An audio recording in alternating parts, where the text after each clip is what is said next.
Hey there, if you want to know how I achieve this pattern, then keep watching. Alright, for you to be able to achieve this skirt pattern, you would need a brown paper. I already sewed the front part of this skirt. So what I did was I placed the skirt on the floor. Then I also now placed my brown paper.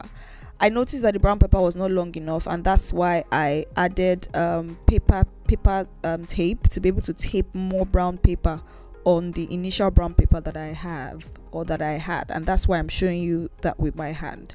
Okay, afterwards I started pleating this brown paper on the front part of the skirt. I pleated on the front part of the skirt in 3 places. So as you can see in this video that I am showing you, I pleated 1, 2, 3, right? After pleating, I now took a pencil and drew out the shape that I wanted. Remember, the pleat is it's slanted on the skirt, so I slanted it on the front part of the skirt. I drew out the pattern with the pencil and I picked up the scissors and followed the curve that I did, like you can see in this video. After following the curve, I went to the other side as well, and then I trimmed it out to follow the pattern of the skirt. Remember, I've joined the front part of the skirt before doing all this pattern on it, and there you have it. So for the parts that had the pleats, I notched it so that when I place it on the main fabric, the brocade that I sewed with, I would know where to pleat from, right? It would be easy for me to identify where I'm pleating from. So that's why I notched on the left and on the right.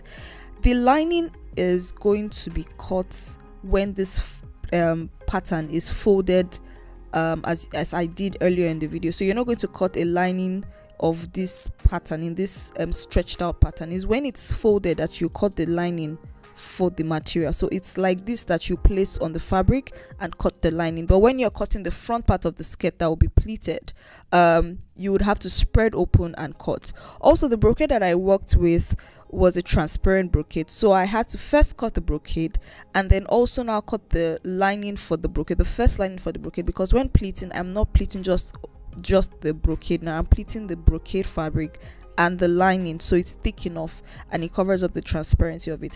Then the final lining will take the shape, which I would now, like I'm zooming in now, it will take this shape, and that's what I'll now use to seal up the edges of the pattern.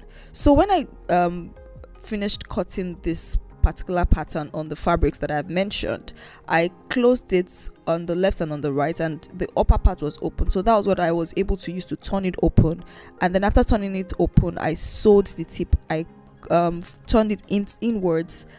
That's the upper part, and I sewed it. So for me to be able to secure the pleats now, I made use of gum stay. I used this gum stay that you can see on the table. I placed it inside the pleats, and then I started ironing. The type of iron I used was a steam iron, so that it properly secures the pleats for me. So this is the final look of what this looks like. Let's go back to the mannequin now. So I've placed the upper body of this pattern of this design, and I placed the skirt. I first sewed the skirt as a complete skirt, right? But without attaching the zipper. So I placed on the waistline of the blouse, or the top, and then I marked a V shape, as you can see in this design, with a pink chalk. And then I took my scissors and then trimmed out this marking that I have done. Remember, the skirt is placed on the waistline, and I took my scissors and followed the markings that I've done on the skirt to trim out. So after trimming out now, I picked up my bobbin pins and started pinning the part that I have trimmed out. Remember, when also trimming this out, you're going to leave about ½ an inch allowance, so that when you're turning it in, it lands on the exact point that you have marked. So I picked up my bobbin pin now and started pinning that part to the blouse, or the top of this. I started pinning the skirt to the top. So this is what this looks like after pinning it. So I picked up my needle and thread and did hand stitch on the parts that I folded. You can see that this is stitched. I still went back to the machine to use my sewing machine to close this hand stitch so that it's very neat. So I opened up the side. And I placed the pleat that I'd ironed on the ironing table. I placed the pleat into this skirt, and I sewed it back. Remember when we cut the pattern in a slant form, and that's why you can see this slant from the waist downwards. You can decide to use you can decide to sew it down on the skirt or use hook. And so this is what the final look of this design looks like. I hope this video was as educative as possible. If you have other questions for me, you can leave them down below in the comment section, and I'll be willing to take your questions. If you haven't subscribed yet, now is the time for you to click that subscribe button. Do not forget to also leave a thumbs up for this video.